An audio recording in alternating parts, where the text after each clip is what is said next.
Frog is a strategy and design consultancy.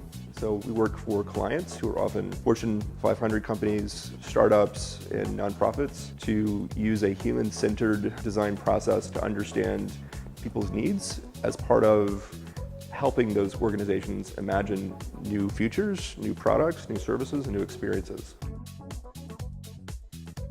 So for instance, we might think about augmented reality or alternate reality not as an entertainment technology, but one in which it would change how people work or collaborate inside a large organization. So if we're bringing together people from around the world to work in the same space that's artificial, some of the rules that you normally would be constrained by are no longer applicable. So for instance, you might be able to change the scale of the work. You can change the number of people inside that space.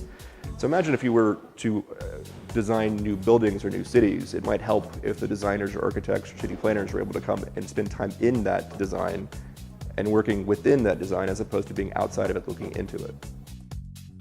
Augmented reality, virtual reality, those have the potential to change how industries are organized, particularly on the production side. When you make spaces digital, you change constraints around time and space.